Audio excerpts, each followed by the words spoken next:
समोर्णवस्य सुरे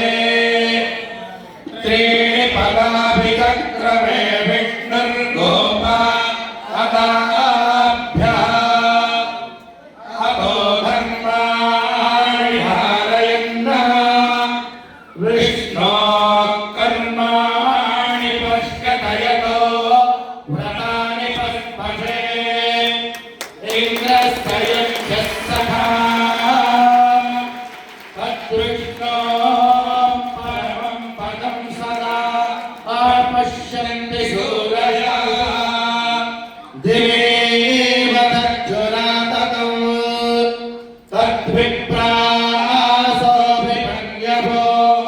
तद्विप्रासोऽभिमन्यभूतायुवान् सस्सविन्दरे विष्णो